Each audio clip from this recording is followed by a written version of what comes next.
श्रीशैलेशदयादिप्रणतोऽस्मि नित्यम् श्रीमत्सुगार्यपदपङ्कजलब्धदीक्ष्यं गोपालदेशिकपदाम्बुजदत्तशिक्ष्यं श्रीभूतपट्टणेन्द्रमठादिप्राप्त ज्येष्ठाश्रमं सगरिपुं नित्यराजमुदे दादूलाभ्यसरोत्सम्यजुगसाद्रङ्गार्यदौहित्रकं श्रीमत्कोविदमानिवासतनयं सौशील्यभूषान्वितम् श्रीमद्वेङ्कटयोगिराजतरणे न्यस्तद्भावं मुदा श्रीरङ्गार्य गुरुं भजामि सततं कारुण्यवारां तस्मै रामानुजार्याय नमः परमयोगिने यः श्रुतिस्मृतिसूत्राणम् अन्तर्जोरमशेषमत्त यं प्रव्रजन्तमनुपेतमपेतकृत्यं द्वैपायनो विरहकातरः जुहाव पुत्रेति तन्मयतया तरवोऽभिनेदुस्तं सर्वभूतहृदयं मुनिमानतोऽस्मि यस्वानुभावमखिलश्रुतिसारमेकम् अध्यात्मदीपमते चतुर्शतां तमोन्दं संसारिणं करुणयाः पुराणगुह्यं तं व्याससूनुमुपयामि गुरुं मुनीनां दर्शकनिपृतकेतास्तद्विदास्तन्यभावोऽप्यतितरुतिरलीला कृष्णसारस्तदीयं यतनुतकृपया यस्त्वत्त्वदीपं पुराणं तमखिलवृजिनग्नं व्याससूनुं नतोऽस्मि नारायणं नमस्कृत्य नरं चैव नरोत्तमं देवीं सरस्वतीं व्यासं ततो जयमुदीरयेत्। श्री लक्ष्मी वैकुंठनाथ भगवान को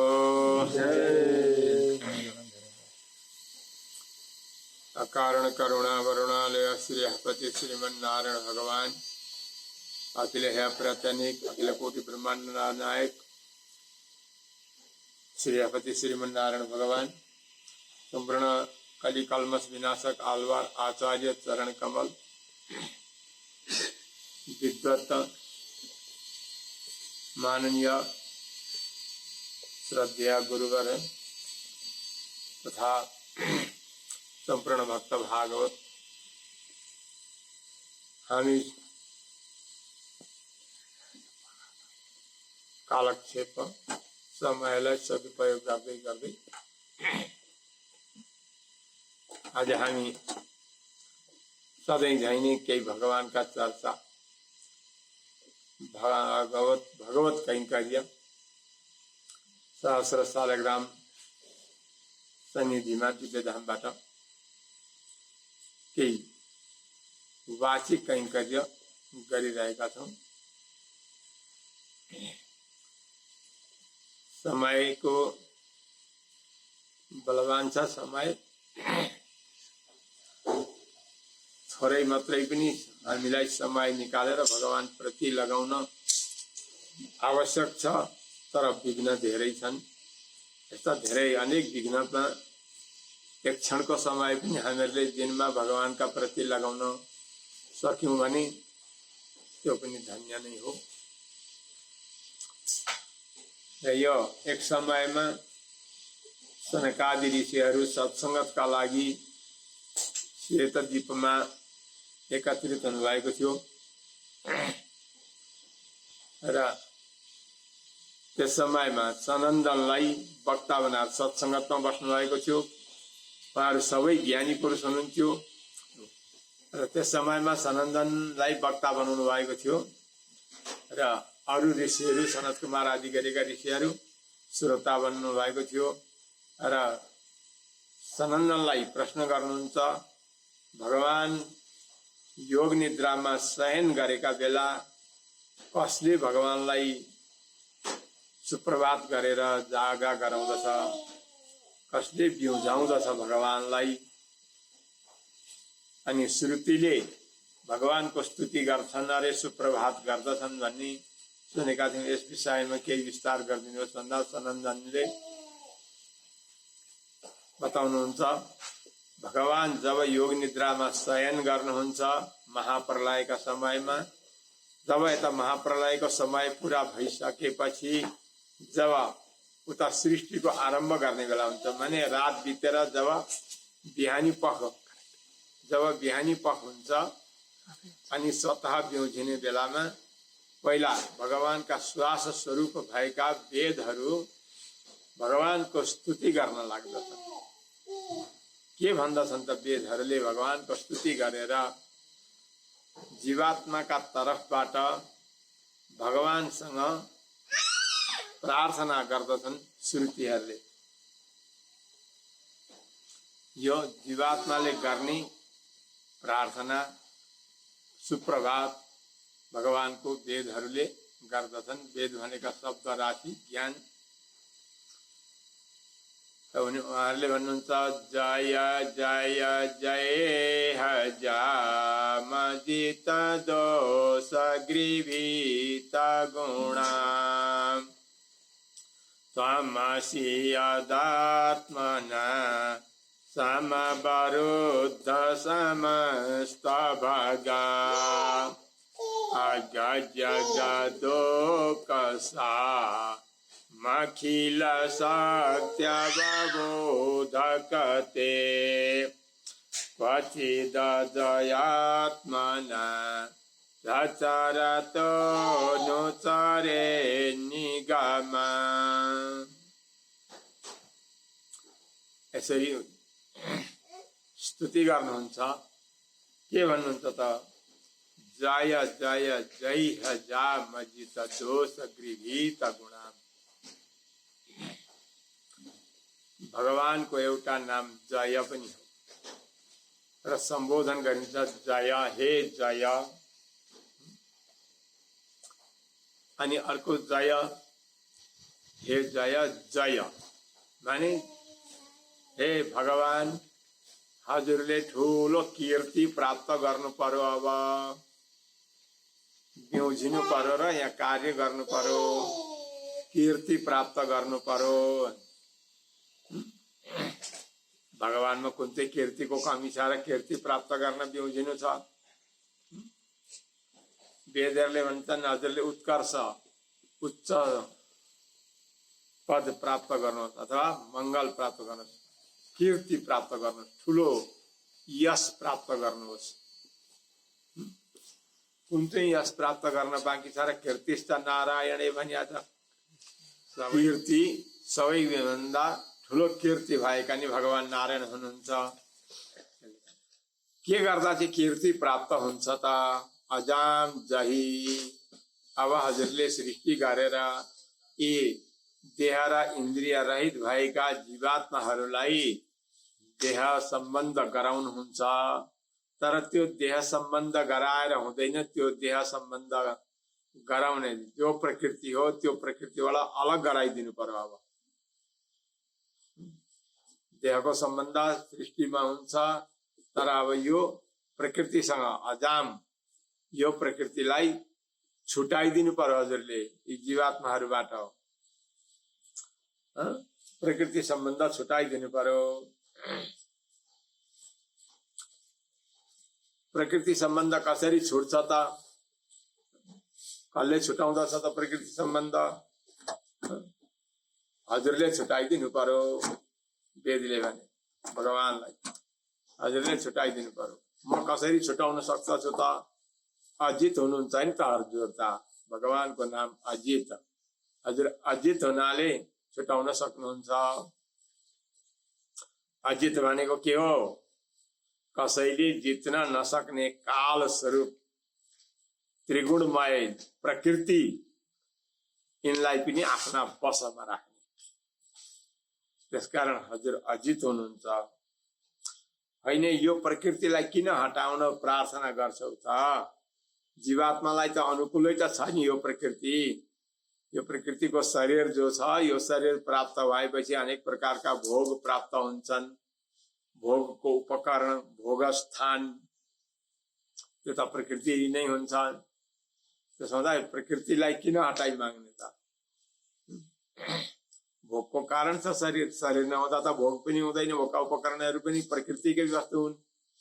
त्यसकारण किन हटाइ माग्ने भन्दा दोष गृभीत गुणा। यो प्रकृतिका शरीरमा जीवात्मा आएपछि भगवानलाई जान्न चेष्टा गर्दैन। कामादि दोषमा मुछेर यी काम आदि गरेका दोष बढ्दछन् र भगवानदेखि जीवात्मा विमुख हुँदछ। जन्म र मरणका जन्म र मृत्युका चक्रमा फसाउने कारण नै यो प्रकृतिको शरीर हो। त्यसमा आएपछि कहिल्यै पूर्ण नहुने भोग वासना उत्पन्न हुन्छन् अनि ती भोग वासनाका प्रति पछि लागेर भोग्दै भोग्दै गर्दा जीवन कति बेर जान्छ फेरि महाप्रलय पर्यन्त नौसिने गरी डुब्दछ। त्यसकारण यसलाई छुटाइदिनु पर्यो। मैले छुटाउन कसरी सक्छु? यो त म सक्दिनँ, हजुरले छुटाउन सक्नुहुन्छ। तम असी तपाईँ छुटाउन सक्ने हुनुहुन्छ। वेद पुरुषले भन्छन् भगवान हजुरले नै हजुरकै संकल्पले मात्रै छुट्छ। जीवात्माले न अरू कसैले छुटाउँछु भनेर छुट्दैन। ममा त्यस्तो छुटाउन सक्ने के गुण छन् त? यदात्मनः समवरुद्ध समस्त भग, हजुरको स्वभावले नै सम्पूर्ण ऐश्वर्य आफ्ना वशमा गर्नेवाला हुनुहुन्छ नि त। अवरुद्ध समस्त भग, भग भनेको ज्ञान शक्ति बल तेज वीर्य ऐश्वर्य, यी सम्पूर्ण जसकामा अवरुद्ध भएर रहेका छन्, निस्किएर जान नसक्ने गरी बस रहन्छन् ऐश्वर्य। त्यसकारण हजुर स्वभावले नै ऐश्वर्यशाली हुनु भएको हुनाले हजुरले सक्नुहुन्छ जीवात्माको।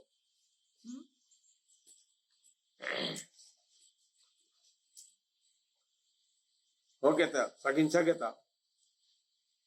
अगा जगा दो कसाम अखिल शक्ति अवबोधकते। हजुर कस्तो हुनुहुन्छ त भन्दा स्थावर र जंगम रूप हुने शरीर धारण गर्ने भएका जो जीवात्माहरू छन्,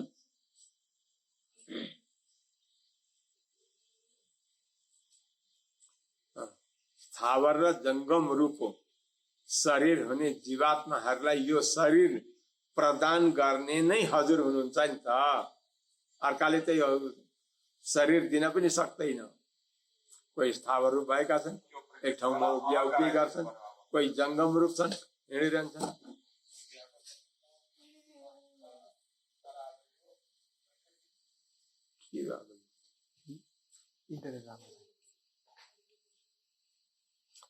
यसरी यो प्रकृतिको शरीर कसका संकल्पले प्राप्त हुन्छ त भन्दा भगवानका संकल्पले प्राप्त हुन्छ। त्यसकारण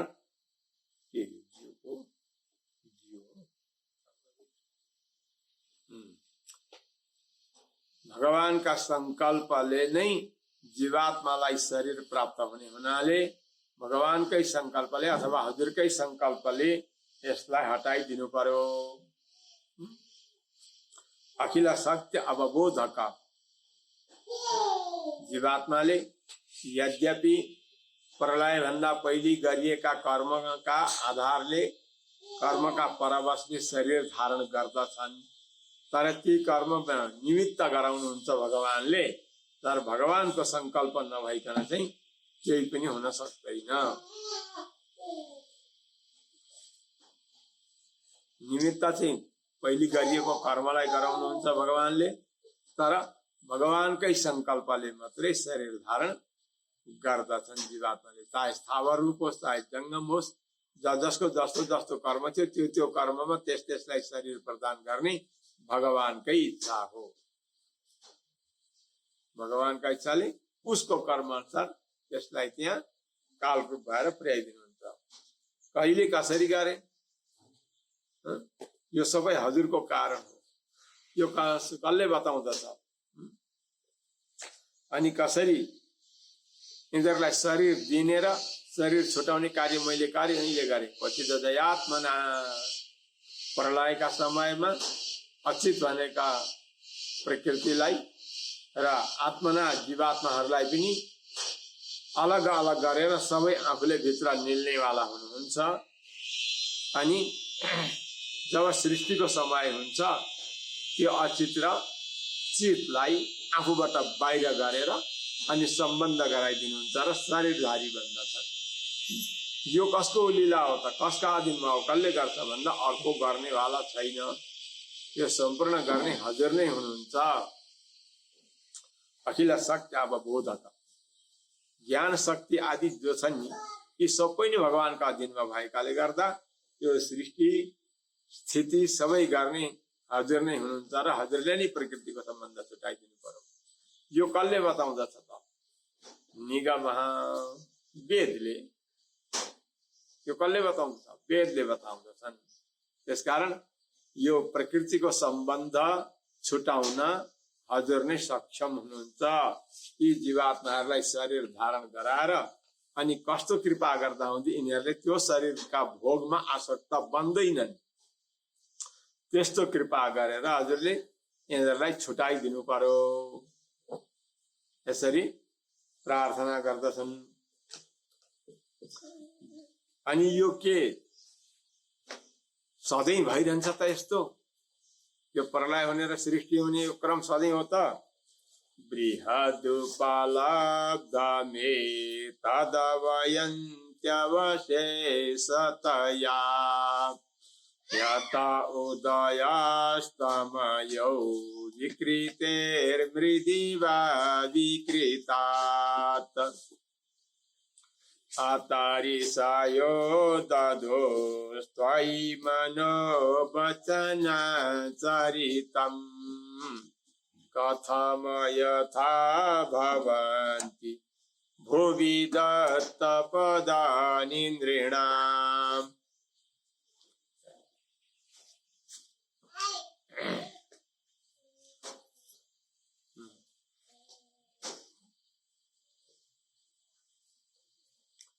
सबै जगतको प्रलय हुँदा पनि शेष रहने चाहिँ के हो त?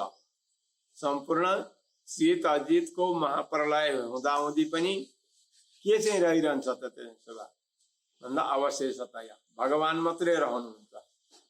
सम्पूर्ण जगत प्रलय हुँदा अथवा जीवात्मा र प्रकृति अलग अलग भएर हृदय भगवानका हृदयमा प्रवेश गर्दा हुँदी पनि भगवान चाहिँ रहि नै रहनुहुन्छ।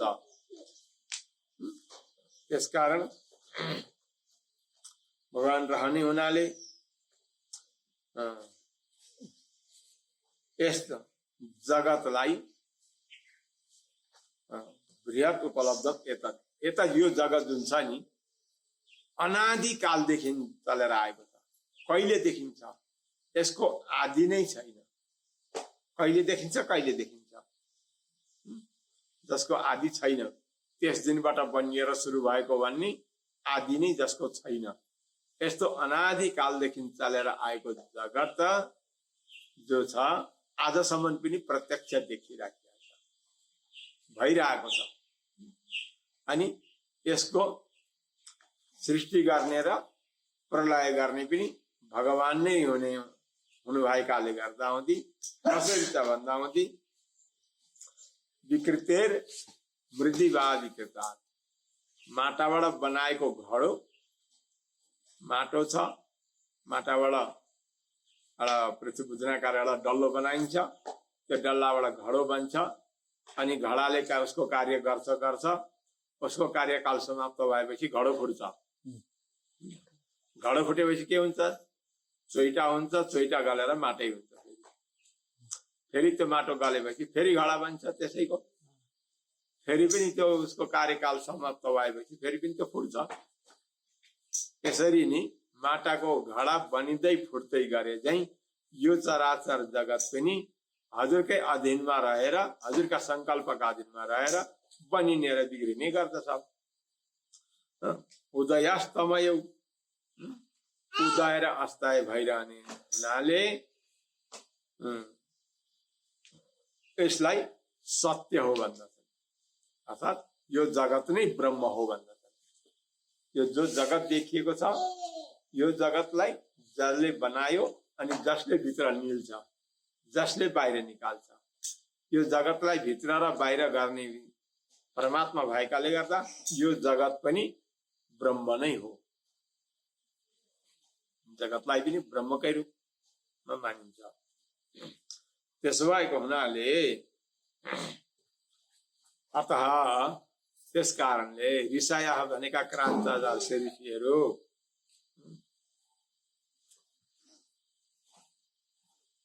त्रिकालदर्शी ऋषिहरू जो हुन्छन् ज्ञानी पुरुषहरू जो भूत भविष्य वर्तमान तिनै कालको ज्ञान भएका हामीहरूलाई त भूतकाल पनि बिर्सिहाल्छौँ, भविष्यको हुँदै हुँदैन। वर्तमानै पनि जे अगाडि छ त्यही मात्रै पनि यथार्थ सबै जान्ने क्षमता हुँदैन। तर त्यस्ता होइन नि, भूतकालको जानेर भविष्य पनि जान्ने थिए। भविष्य र त 5000 वर्ष अगाडि सङ्कलन गरेका ग्रन्थमा आज हुने भविष्य यस्तो हुन्छ है भनेदेखि अहिले भइराखेको छ त। त्यसकारण यस्ता क्रान्तदर्शी ऋषिहरू जो हुनुहुन्छ के गर्नुहुन्छ त भन्दाखेरि मनोवचनाचरितम, यस्ता ऋषिहरूले भनेको त्यागी पुरुषहरूले अथवा वेदको महत्व जान्ने भएका, वेदको मर्यादालाई जान्ने भएका, शास्त्रको रहस्यलाई जान्ने भएका पुरुषहरू, मुनिहरूले मन वचन शरीरले भगवानको आराधना भनेर जे कर्म गरिन्छ, उहाँहरूले भगवानमा समर्पित भएका मुनि अथवा ऋषि जो हुन्छन्, यस्ता पुरुषहरूले आफ्ना लागि त केही पनि गर्नुहुन्न। केही गर्नुहुन्छ भने भगवानको कैंकर्यका लागि गर्नुहुन्छ, भगवत कैंकर्यका निमित्त। आफ्ना निमित्त हुँदैन उहाँहरूको कर्म।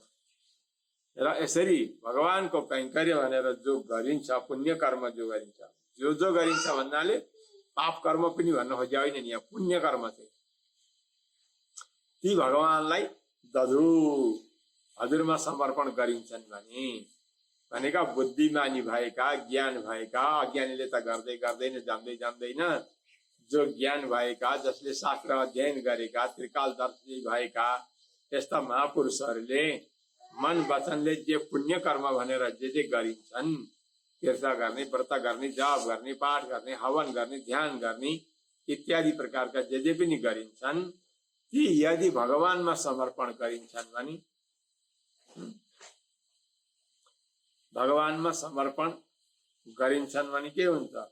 कथम यथा भवन्ति, भगवानमा समर्पण गरिन्छन् भने ती निष्फल हुँदैन। तर आफैले अधीनमा राखिन्छ भने निष्फल हुन्छ। कारण किन?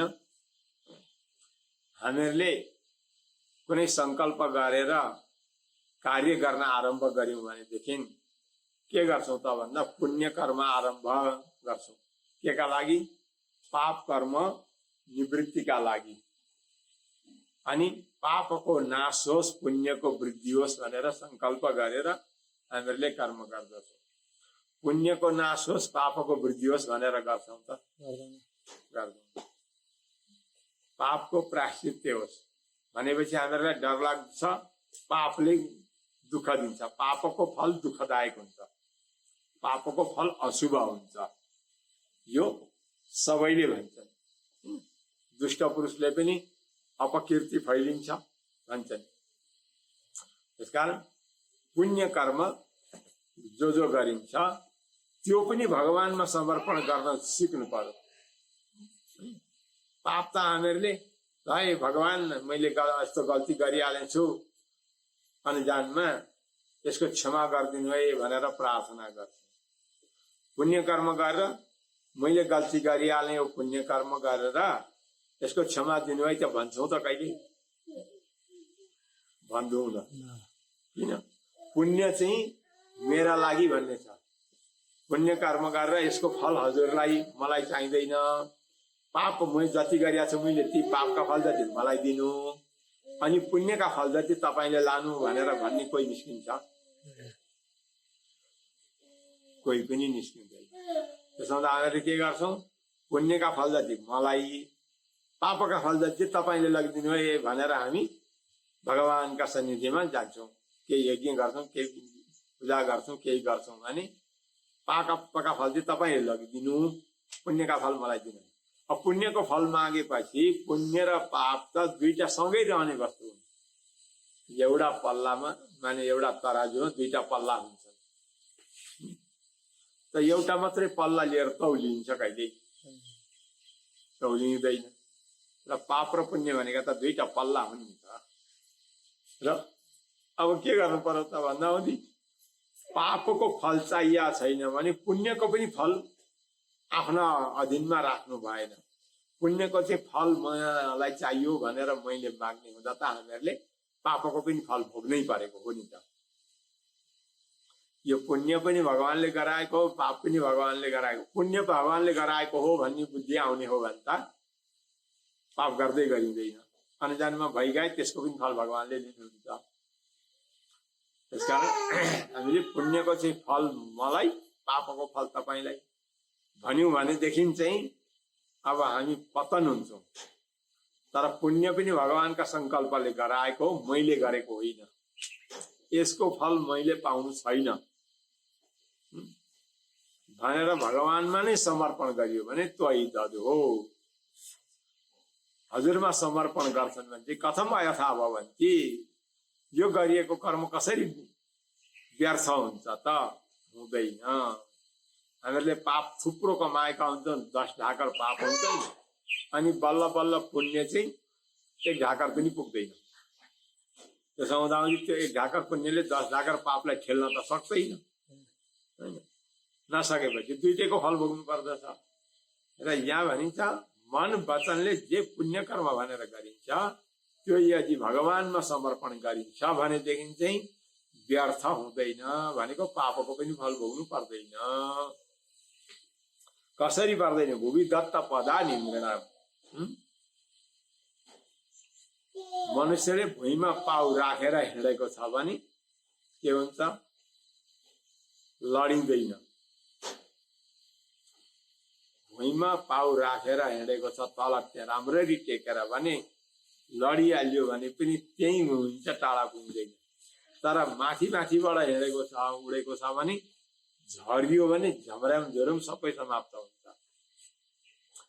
एकजना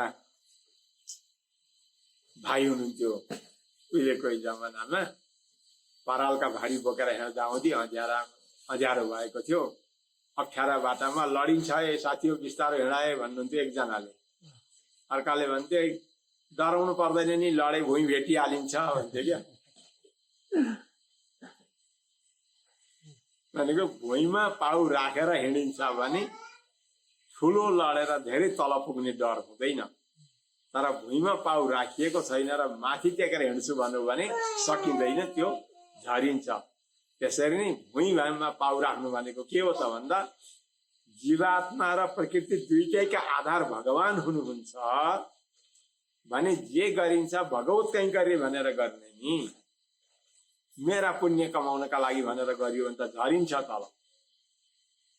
त्यसकारण यो भगवत कैंकर्य हो। अनि भगवानले मलाई जे दिनुपर्ने त्यो भगवानले जानिया छ नि। साना साना छोराछोरी घरमा भएपछि बाबुआमाले त्यो छोराछोरीलाई भोकै सुताउनु पर्छ कि खुवाउनु पर्छ कि लगाउनु पर्छ कि जानिया हुँदैन त? हुन्छ। त्यति मात्रै हो र? यो देह विशिष्ट आत्मा जो छ त्यो आत्मा नै भगवानको शरीर हो। अनि आफ्नो शरीर सम्हाल्नु पर्छ कि पर्दैन भन्ने समर्थवानलाई सिकाइरहनु पर्छ। हाम्रा हात गोडा ठिक छन्, शरीर ठिक छ, तन्दुरुस्त छ भनेदेखि हाम्रा शरीरमा कहीँ मैला लाग्यो भने अर्कालाई पखाल्दै पखाल्दै भन्छौँ र हामी आफै गएर पखाल्छौँ नि, धुन्छौँ नि, समर्थ छौँ भने। मैले लगाएको लुगा छ, अलिकति गोबर लागेछ यहाँ भनेदेखि अब त्यो गोबर लाएर बसिदिने रहेछ त? पखाल्न समर्थ छु नि त। पानी छ, म पखाल्न समर्थ छु भने आफ्नो जिउमा लागेको गोबर आफै पखालिन्छ। असमर्थ छ भने बल्ल अर्कालाई गर्दै भन्नुपर्छ। त भगवान त सर्वसमर्थ हुनुहुन्छ। जीवात्मा भनेका भगवानका शरीर हुन्। अनि शरीरले केही काम गल्ती गरिहाल्यो भनेदेखि अर्कालाई गर्दै गर्दै भनिन्छ त आफै गरिन्छ। आफ्नो शरीरको आफैले सम्हालिन्छ जसरी सम्हाल्नु पर्ने हो। त्यसकारण यो शरीरमा मैला लाग्यो भने यो मैला लागेको ज्ञान आत्मालाई हुन्छ कि शरीरलाई हुन्छ? ज्ञान त आत्मालाई हुन्छ नि। ज्ञान चाहिँ आत्मालाई हुन्छ। ज्ञान आत्मालाई हुन्छ। मेरा शरीरमा मैला लाग्यो भन्ने ज्ञान आत्मामा भयो होइन। शरीरलाई हुन्थ्यो भनेदेखि त आत्मा निक्लिएर गएपछि पनि भन्नु पर्थ्यो नि, भन्दैन। त्यसकारण त्यो आत्मामा ज्ञान भएपछि अनि त्यहाँबाट हो मेरो शरीरमा लाग्यो भनेर अनि त्यो शरीरको मैललाई पुछ्न प्रयास गरिन्छ। त्यसरी नै हाम्रा सबैका आधार भगवान हुनुहुन्छ। हामी त भगवानको शरीर मात्रै हौं, शरीरी भगवान हुनुहुन्छ, भोक्ता पनि भगवान हुनुहुन्छ, अनि भोगोपकरण पनि भगवान नै हुनुहुन्छ, अनि त्यसको संकल्प भोग गर्ने संकल्प गर्ने पनि भगवान नै हुनुहुन्छ। त्यसकारण हामी त परतन्त्र छौं। अनि पुण्य जति चाहिँ मेरो, पाप जति चाहिँ तपाईँको भन्न हामीहरूलाई सुहाउँछ? सुहाउँदैन। त्यसो हुँदा यसरी यदि भगवान हाम्रो अन्तर्यामी हुनुहुन्छ भन्ने भगवानका स्वरूपको ज्ञान छ भने हामीहरूले प्रायश्चित्यको संकल्पै छैन हामीसँग। र यसरी भूमि दत्त पदान इन्द्रणा भनेका भुइँमा पाउ राख्दा जसरी तल झर्ने डर हुँदैन, त्यसरी नै पुण्य कर्म भनेर जे गरिन्छ मन वचन शरीरले ती सबै भगवानमा समर्पण गरिन्छ भने यसले अनर्थ हुँदैन, व्यर्थ हुँदैन। त्यो भगवानले स्वीकार गरेपछि यस जीवात्मालाई पनि स्वीकार गर्नै हुन्छ। आफ्नो शरीर कसले स्वीकार गर्दैन त? भगवानको शरीर हो यो, तर हामीमा त्यो ज्ञान नभएकाले गर्दा होइन भगवानको शरीर मेरो शरीर हो भन्ने गरिरहेका छौँ। अनि लौ न त पछाडिबाट नाका डोरी लाएर नाके पछाडि तानेर अगाडि छोडिदिया छ, कहाँसम्म जाँदो रहेछ जान त भनिएको छ। नाके लगाएकाले कहाँसम्म जान्छ र? फुफु मात्रै गर्छ तलतिर मासतिर, थलामा बाँधेका नाके लगाएर बाँधेका गोरुले फु गरे जस्तो मात्रै हो। अब थलामा नाके लगाएर बाँधिया छ, फु गरेर लौराले त स्वाट्ठ भेट्छ नि त त्यसले। त्यस्तै हामीहरूलाई पनि मेरो, म यो शरीर मेरो, भगवानको हामी जान्दैनौँ। नजानेपछि अनि कहिलेकाहीँ स्वर क्यान लगाउनुहुन्छ र तल नानाका घरतिर पठाइदिनुहुन्छ।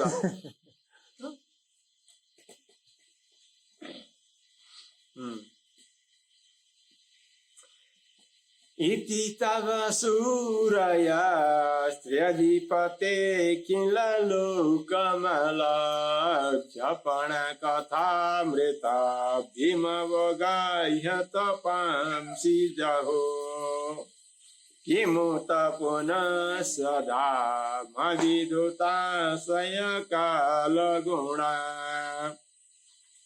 परम भजन्ति ये पदमजस्र सुखानुभवम्।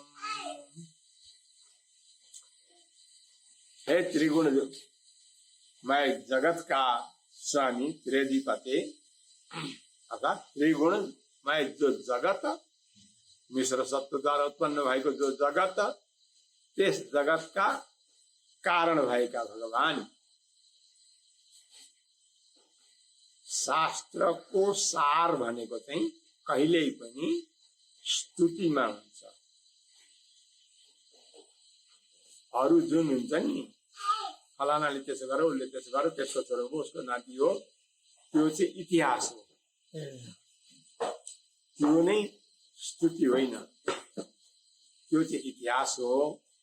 कथा ल्याएर जोडेर फलानाले यसो गर्यो भन्ने वास्तवमा भगवानको स्वरूपको वर्णन गर्ने जो स्तुति हुन्छ नि, स्तुति चाहिँ भागवत हो, स्वरूप। र त्रिगुण जगत का पति भगवानलाई सम्बोधन में के त्रिधिपते, त्रिगुणमय जगत का कारण हुनुभएका हे भगवान भन्दा त भगवान नै कारण हुनुभयो, उपादान कारण स्वतः सिद्ध हुनुभयो।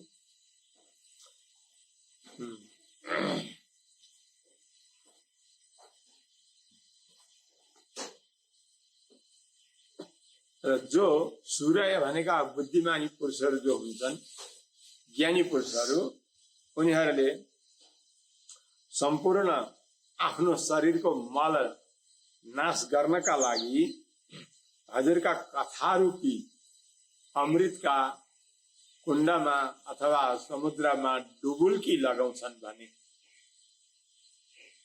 के गर्न? भगवानका दिव्य कथा श्रवण गरेर के हुन्छ? आफ्ना पाप नाश हुन्छ। पानीका तलाउमा डुब्दा के हुन्छ? मैला छ भने निक्लिएर जान्छ। कथाको स्थल भनेको के हो भन्दा हुँदी पानीको तलाउ हो। कहीँ पनि आचार्यहरूले रहस्य ग्रन्थमा उदाहरण दिँदा त्यही दिन्छ। पानीको गोपिनीहरू नुहाउन गए। त्यसको कथा लामो थियो, त्यतापट्टि हामी जान थाल्यौँ, किनभने ती कथा बार बार भनिएका कथा हुन्छन् भनेर। र यमुना नदी, समुद्र, तालाब आदि भनेको सत्सङ्गतका स्थल। यस्ता सत्सङ्गतका स्थलमा गएर भगवानका दिव्य चरित्रहरू सुन्ने सुनाउने गर्दछन् भनेदेखि शरीरका मल अवश्य सुन्छन्। अनि शरीरका मल नाश भएपछि के हुन्छ त भन्दा तपांसी जहो, यस्ता तापहरू आफै नाश हुन्छन्। अध्यात्म, आदिदैविक, आदिभौतिक, आदिगैरिका ताप जो हुन्छन्, ताप आदिदैविक, आदिभौतिक, आध्यात्मिक हो। आध्यात्मिक यिनीहरू तापहरू नाश हुन्छन् भन्ने भगवानका कथा सुनेर शरीरका मलहरू मल नाश गरेपछि, मल नाश गर्ने कथा सुनेपछि मलहरू नाश हुन्छन् र अनि आदिभौतिक, आदिगैरिका तापहरू नाश हुन्छन् भने के आश्चर्य हो र। भगवानका कथा सुनेर तापहरू शान्ति गर्ने पुरुषहरूले के गर्दछन् त? भगवानका चरणारविन्दमा शरणागत भएर भगवानको उपासना गरेर भगवानलाई नै आफ्नो आराध्य मानेर भगवान नै आधार हुनुहुन्छ भनेर जो भर पर्दछन्, अखण्ड आनन्द दिने भगवानको जो अनुभव गर्दछन्, यस्ताले कालका गुण, जरा मरण, जन्म जरा व्याधि मरण, यी कालका गुण हुन् हैन। यिनीहरूलाई पार गरे भन्ने केही आश्चर्य कुरो हो। भगवानका कथा मात्रै श्रवण गर्नाले पनि पाप नाश हुन्छन्, ताप नाश हुन्छ भने यस्ता भगवानको उपासना गर्ने, ध्यान गर्ने पुरुषले कालका गुणलाई नाश गरेर पार हुनुभयो भन्ने कुरो आश्चर्यचकित होइन, यो साधारण। भगवानको स्वरूप वर्णन गर्दै गएर अब जीवात्माको कर्तव्य के हो त भगवानका प्रति? भगवानले जीवात्मालाई शरीर किन दिनुहुन्छ त? आफ्नै शरीर छ, आफ्नै शरीर किन बनाउनुहुन्छ? अब भगवान अन्तर्बहिष्ठ तत्सर्वं व्याप्य नारायण तब, अघि चित र अचितलाई आफूभित्र मिल्नु भएको थियो, चचरतो होइन, उनीहरू भित्र भए आफू बाहिर हुनुभयो। अब तिनीहरूलाई बाहिर निकालिदिनु भयो र तिनीहरूको अन्तर्यामी भएर भित्र प्रवेश गर्नुभयो। अन्तर्बहिष्ठ तत्सर्वं व्याप्य नारायण स्थित, यस्ता भगवानले अब यिनीहरूलाई शरीर दिएर के गर्नुहुन्छ? धृतय इव स्वशान्त्या सुवृतो यदि तेनुविधा महदः मदयोण्डमसृजन् यदनुग्रहत पुरुषविधोऽन्वयोऽत्र चरमो न मया दिशूया सदसत परं समतयदेशवशेषामृतम्। ते अनुविधा यो शरीर भगवानले जीवात्मालाई किन प्रदान गर्नुहुन्छ भन्दाहुँदी, यद्यपि भगवान अन्तर्यामी भएर पनि शरीरमा रहेको सोच जुन जो चर्चा गरे चाहिँ स्वतन्त्र दिनु भएको छ नि भगवानले। अब यो स्वतन्त्र चाहिँ किन दिएको त? मन स्वतन्त्र चाहिँ किन दिएको त भन्दाहुँदी त्यही अनुविधा भगवानकै आराधना गरोस् भन्नका लागि मन स्वतन्त्र दिनुभएको छ भगवानले। तर मन स्वतन्त्र पाएर भगवानको सेवा गर्ने यो विचित्र देह रूपी सम्पत्ति पाएर पनि शब्दादि विषय भोगका लागि मात्रै, शब्दादि विषयका पछाडि मात्रै लाग्दछन् जीवात्मा भने शरीर दिएको चाहिँ भगवानको आराधना गर्नका लागि है। यो शरीर प्रदान गरेको भगवानले, भनेको अचितसँग चितको सम्बन्ध गराउनु चाहिँ भगवानको आराधनाका लागि। तर यस्तो भगवानको आराधना गर्न दिएका शरीरले असुवृत शब्दादि विषयको मात्र सेवन गर्दछन् भने तिनीहरू चाहिँ कस्ता हुन् त भन्दा धृतया इव स्वसन्ति। खलाती खलाती भने बुझ्नुहुन्छ, त्यो फलाम कुट्ने काम हुन्छ नि। ए त्यो मुनिपट्टि राख्ने ए हावा हावा दिने, आगो फुक्ने भाटी भन्छ। खलाती खलाती भन्छ नि, भाटी दिने त्यसको। त्यो भाटीले फुक्छ नि, सास फु फु फु गरेर खुब मजाले हावा दिन्छ र आगो बल्छ।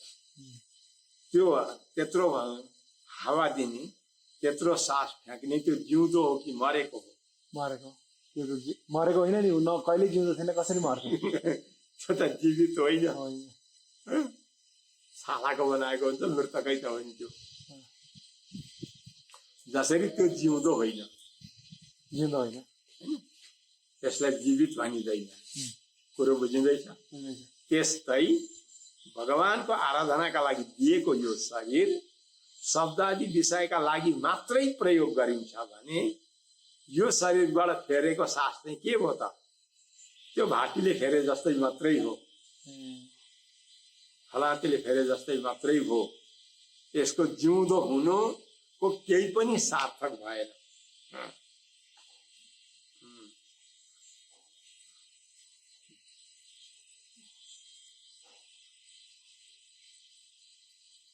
अब यहाँ यो जगतको सृष्टि कोबाट हुन्छ भन्नेमा अलिकति तर्क हाल्नुहुन्छ।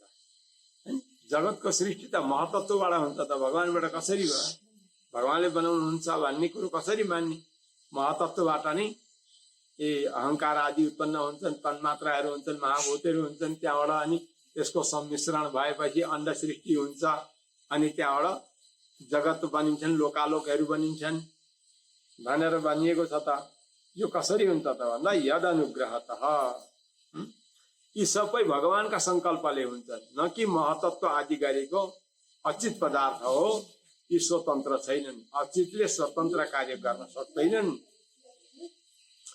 चितको संसर्ग बिना, चितको सम्बन्ध बिना अचितले मात्रै कार्य गर्दैन। त्यसो हुँदा भगवानका अनुग्रहले, यत अनुग्रह जो परमात्मा परमेश्वर श्रीमन्नारायण भगवान हुनुहुन्छ, उहाँका संकल्प भएपछि, उहाँको संकल्प भएपछि बल्ल अविभक्ततमबाट विभक्ततम हुन्छ हैन।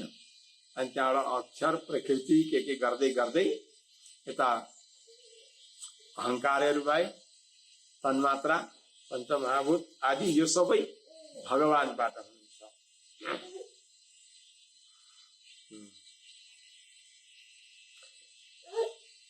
र महतत्व आदिको कारण पनि भगवान नै हुनुहुन्छ।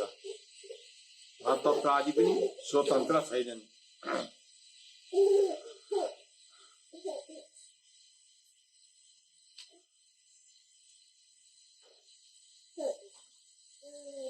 अनि यी महतत्व आदि सबै नाश हुँदा हुँदी भगवानको पनि शरीर नाश हुँदैन त? महतत्व आदिको सृष्टि गरेर त्यहाँ चितलाई प्रवेश गराएर अनि त्यसको अन्तर्यामी भएर आफू रहँदा महाप्रलयमा यी महतत्व आदि सबै लय हुँदै गएपछि, अचित सबै समाप्त भएपछि भगवानको पनि समाप्ति हुँदैन त? भगवानको शरीर पनि नाश हुँदैन त? भन्दा हुँदी हुँदैन। किन भन्दा हुँदी अन्नमय, प्राणमय, मनोमय, विज्ञानमय र आनन्दमय गरेका 5 प्रकारका शरीर हुन्छन् हैन। यताका अन्नमय आदि गरेका प्रलय हुँदै हुँदै जाँदा हुँदी पनि आनन्दमय भगवानको स्वरूप जो हो, त्यो आनन्दमय भगवानको स्वरूप चाहिँ कहिल्यै पनि नाश हुँदैन। भगवान आनन्दमय हुनुहुन्छ र आनन्दमय भगवान नाश नहुने हुनाले त्यो सबै सत्य हो। तद सतम परतवत यदेश अवशेष मृतम, यो सबै अवशेष रहने हुनाले सबै प्रलय हुँदा हुँदी पनि आनन्दमय भगवान चाहिँ नाश हुनुहुन्न। जीवात्मालाई अन्तर्यामी दिँदा हुँदी पनि भगवान चाहिँ ज्ञान स्वरूप ज्ञानानन्द स्वरूप सबै थोक जान्नेवाला भगवान उस्तै स्वरूपमा हुनुहुन्छ। त्यसकारण भगवानको लय हुँदैन। र यसरी भगवानको उपासना गर्ने उपासक विभिन्न प्रकारका हुन्छन्। उपासना गर्ने उपासक धेरै प्रकारका हुन्छन्। यो वेदमा बताएको मार्ग छ। वेदमा वेदान्तमा धेरै प्रकारका बाटा बताइएको छ। भगवानलाई प्राप्त गर्ने उपाय हामीहरूले अस्ति पढ्यौं नि, कर्म, ज्ञान, भक्ति, प्रपत्ति, आचार्याभिमान, हैन। यसरी अब कर्ममा विभिन्न प्रकारका कर्म हुन्छन्। यज्ञ यज्ञादि जप पाठ तीर्थाटन पितृपूजन आदि गरिएका विभिन्न हुन्छन्। र यी यस्ता तहले भगवानको उपासना गर्ने धेरै प्रकारका उपासकहरू हुन्छन्।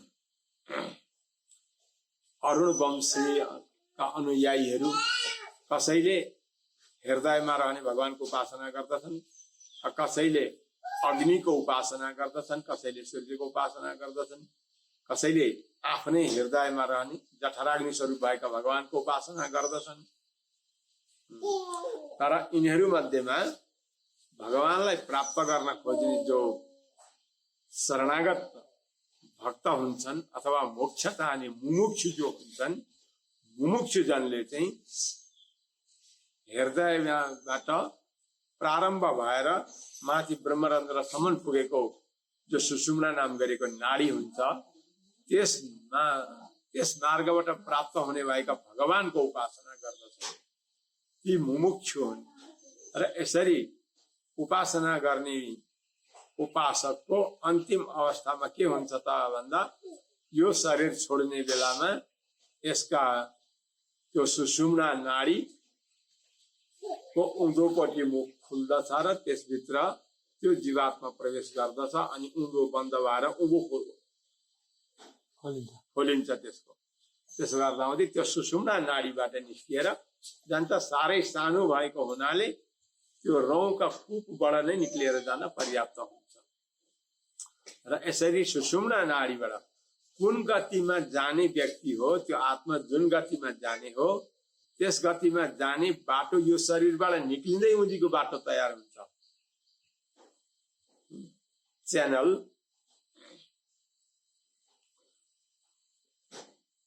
जसरी च्यानल अलग अलग हुन्छन् नि प्रसारणका, त्यसरी नै यो शरीरबाट आँखाबाट जसको प्राण जान्छ त्यसले प्राप्त गर्ने गति भिन्नै हुन्छ। नाकबाट जानेको गति भिन्नै हुन्छ, मुखबाट जानेको भिन्नै होला, कानबाट जानेको भिन्नै होला, हैन। त्यस्तै प्रकारले रोम कुप आदिबाट जानेको कुन कताबाट जाने त्यस्तै भिन्नै भिन्नै हुन्छ। अब उँधो अधो मार्गबाट जाने भिन्नै हुन्छ। अधो मार्गबाट जानेको नरक आदिका गति यमलोक आदि भोग्न जाँदछन्, अनि उँभोबाट जानेको स्वर्ग आदिको जान्छ। र मोक्षमा जानेवालाको चाहिँ सुषुम्ना नाडी जो हुन्छ, त्यो सुषुम्ना नाम गरेको नाडी चाहिँ हृदयबाट उँधो गएको हुँदैन, त्यहाँदेखि उँभो माथिसम्म मात्रै हुन्छ। त्यसबाट भएर अनि त्यो जीवात्मा निस्किन्छ।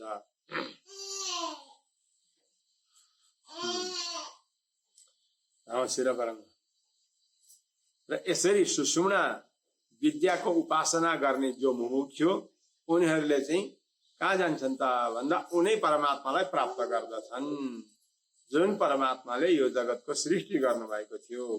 त्यहाँ प्राप्त गरेपछि यहाँ फेरि फर्केर आउँछन् कि आउँदैन त भन्दा कृतान्त मुखे नपतन्ती, सुषुम्ना नाडीबाट भगवानका पदलाई प्राप्त गरेपछि चाहिँ फेरि मृत्युका मुखमा फर्किएर यिनीहरू आउँदैन।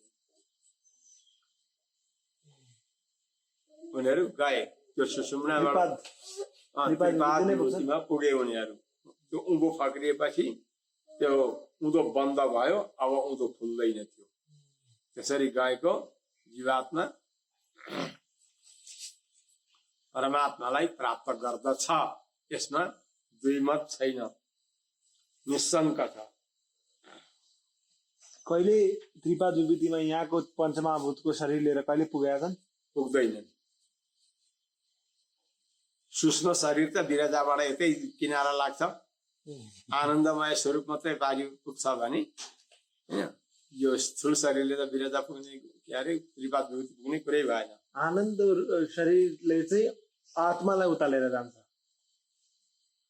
आनन्दमय कोश, आनन्दमयलाई आनन्दमय उनले आनन्दमय चाहिँ आत्मालाई लिएर जान्छ नि त। यी एउटा शरीर हुन्, अन्नमय, प्राणमय, मनोमय नाम गरेका यी शरीर हुन्। त्यसमा अन्तिमको शरीर भनेको आनन्दमय हो। त्यो आनन्दमय मात्रै पारि पुग्छ कि, र भगवान पनि आनन्दमय हुनुहुन्छ। त्यसो हुँदाहुँदै अब भगवानको जस्तै रूप उता पुगेपछि हुन्छ।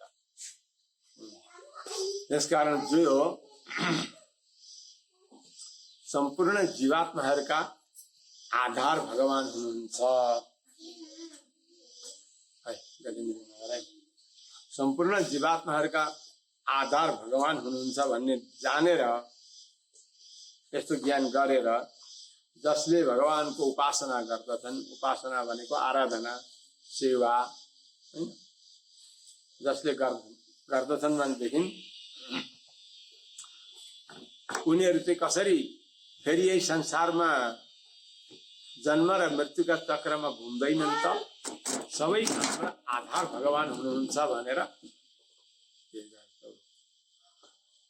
भगवान हुनुहुन्छ भनेर जो भर पर्दछन्, जसले भगवानको कैंकर्य गर्दछन्, सेवा गर्दछन्, हाम्रा आधार भगवान हुनुहुन्छ भनेपछि त आधार आदि सम्बन्धको ज्ञान भएपछि त आफ्ना लागि केही पनि गर्दैन नि। हाम्रा आधार भगवान हुनुहुन्छ भन्ने यदि हृदयमा आयो भने आफ्ना लागि त केही पनि गर्दैन। उसले के गर्दछ भन्दा जे गर्छ भगवानको सेवा गर्दछ, भगवत कैंकर्य गर्दछ। यसरी संसारमा जे कर्म गरिन्छ सामान्यदेखि सुख पर्यन्तका, यी भगवत सेवा हुन्, भगवत आराधना हुन् भनेर कसैले गर्दछन् भनेदेखि, भनेको पकाउने, पस्किने, खाने यी सबै भगवत कैंकर्य, कमाउने भगवत कैंकर्य, हाम्रा आधार भगवान हुनुहुन्छ भन्ने यस्तो बुद्धि यदि कहीँ आयो कसैलाई भने, हामीलाई त आएको छैन, यदि यस्तो बुद्धि आयो भनेदेखि त्यस व्यक्तिले त्यस्तै व्यक्तिले चाहिँ के गर्दछन्, मृत्युका शिरमा पाउ राखेर पार जाँदछन्। भनेको जन्म र मृत्युको यो भवसागरको जुन कालचक्र हो, यो भवरोगलाई निरन्तरता दिने जो कालचक्र हो, त्यस कालचक्रबाट पार जाँदछन्। फेरि यसमा पर्दैनन्। को चाहिँ जसले सबै भगवान हुनुहुन्छ भनेर भगवानको कैंकर्य बुद्धिले गर्दछ भने सबै सेवा। तर जो भगवानदेखि विमुख छन्, भगवानदेखि विमुख भनेका भगवत कैंकर्यका लागि गर्ने होइन, आफ्ना लागि गर्ने, आफ्नै लागि पकाउने, आफ्नै लागि कमाउने, आफ्नै लागि ल्याउने, नआएको आफ्नै सिद्धिका लागि भगवानको सेवादेखि विमुख भएका, भगवान आधार हुनुहुन्छ भन्ने केही पनि छैन, मेरो मै आधार छु, मैले जे परिश्रम गर्छु त्यसबाट फल मिल्छ भन्ने यस्ता भगवानदेखि विमुख भएका जन जो हुन्छन्, यस्ता व्यक्ति चाहिँ अवश्य नै पतन हुन्छन्। र त्यस्ता अज्ञानी पनि ज्ञान छैन, भगवान नै आधार आदि हुनुहुन्छ भन्ने भगवानको स्वरूपको ज्ञान छैन। तर ज्ञान त छैन, ज्ञान भएका कोही महात्माहरू, कोही ज्ञानी पुरुषहरू, महाभागवतहरू को संसर्ग गर्छन् भने चाहिँ आफूमा ज्ञान चाहिँ छैन, भगवानका स्वरूपको शास्त्र ज्ञान केही पनि छैन, केही पनि जान्दैन। तर जान्ने ज्ञानी कोही छ, उसको संगत गर्दछ, उसका सन्निधिमा रहन्छ, उसले गरेको हेर्छ, अनुकरण गर्छ भनेदेखि उसका संसर्गले, त्यो ज्ञानी पुरुषका संसर्गले यो पनि पवित्र हुन्छ।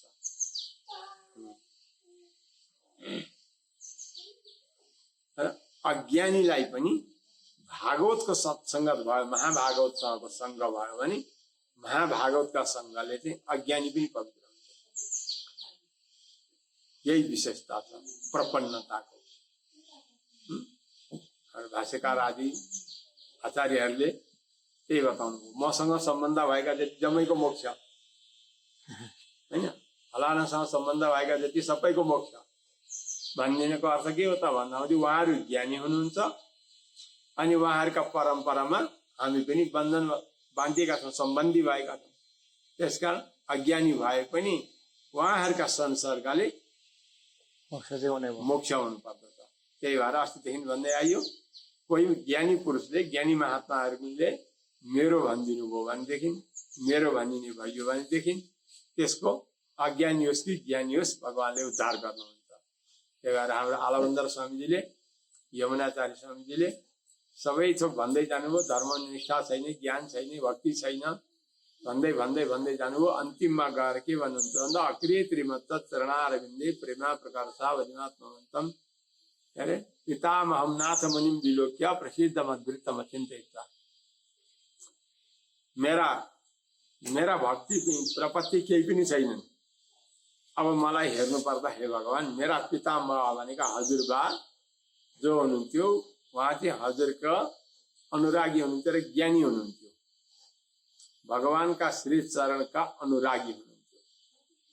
त्यसकारण मलाई उहाँको नाति हो भनेर सम्झिनु होला है।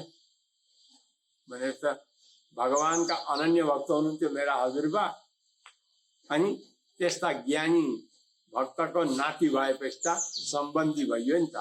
मेरो पनि यसरी हेरिदिनु भयो भने उद्धार होला भनेर भागवतका संसर्गले अरूको पनि उद्धार हुन्छ। ज्ञानी पुरुषका संसर्गले अरूको पनि उद्धार हुन्छ। र भगवानमा प्रेम गर्ने कोही भागवतहरू हुन्छन् भने त्यस्ता भागवतहरूका साथमा प्रेम गरियो भने मोक्ष हुन्छ। अस्ति कान्छी पुराण स्वामीको कथा बताए चाहिँ अब यसरी भगवानको अनुरागी बन्नका लागि, भगवानको भक्ति प्राप्त गर्नका लागि, प्रपत्ति प्राप्त गर्नका लागि के गर्नुपर्छ? भक्ति भनेको के हो? भक्ति भक्ति भनिन्छ संसारमा हैन। भक्ति शब्द धेरै प्रख्यात छ। सबै कसैले पनि भक्ति गर्नुपर्छ, फलानु त भक्ति छ, खो भक्ति गर्छ, यसरी भक्तिको व्याख्यान धेरै गरिन्छ, भक्ति शब्दका प्रयोग धेरै गरिन्छ। भक्ति भनेको के हो? अब यो विषय बताइन्छ अलिक अगाडि गएर। विजित हृषिक वायु विरदान्त मनस्तुरगम यतन्ति यन्तु मतिलोलम उपाय हित। हाम्रो कस्तै साङ्लाले बाँधेर राख्दा पनि नअडिने, जस्तै खोर बनाएर राखे पनि नअडिने, लोहाको पत्थरको देवाल लगाएर राख्दा पनि अड्याउन नसक्ने, भित्र राख्न नसक्ने एउटा वस्तु छ जो फुत्किएर गइहाल्छ। के हो त्यो? मन। यो मन रूपी घोडा जो छ नि, यस्तो बाइपङ्खी घोडा छ यो। यसलाई कसै गरेर राख्छु भन्दा पनि यो बस्दैन। कथा सुन्न बस्दा बस्दै पनि हाम्रा इन्द्रियहरू त्यतापट्टि छन्, तर मन अघि नै औडेर कहाँ पुगिराखेको हुन्छ। जप गर्न बस्ने, जप गर्न भगवानको दिव्य मङ्गल विग्रहको दर्शन गरिराखेको छ आँखाले, तर त्यो मनले त्यहाँ अनुभव गर्न छोडेर अन्तै कहाँ पुगिराखेको हुन्छ। यस्तो मन जो छ यो एक प्रकारको बाइपङ्खी घोडा हो। यो यस्तो मन रूपी घोडालाई वशमा गर्नका लागि के गर्दछन् त भन्दा लोकमा धेरै प्रकारका उपासकहरू हुनुहुन्छ। कोही तपस्या गर्ने, भोग सङ्कोच थोरै खाने, एकछाम मात्रै खाने, फलाहार गर्ने हैन, कसैले दिनमा मात्रै खाने, रातमा नखाने, कोही फलफुल मात्रै खाने, पाकेको अन्न नखाने, कोही काँचो खाने, विभिन्न प्रकारका यस्ता उपासकहरू पाइनुहुन्छ। ए किन के गरेको तपाईँहरूले उपासना हाय हल्ला गरेको हल्ला यसरी मनरूपी घोडालाई वशमा गर्नका लागि इन्द्रियलाई दमन गरेर विभिन्न प्रयत्न गर्दछन् यतन्ती इन्द्रिय दमन गर्नका लागि हजुर यतन्ती भनेको चाहिँ प्रयत्न गर्दछन् तर जतिसुकै प्रयत्न गरे पनि यी इन्द्रिय जो छन् नि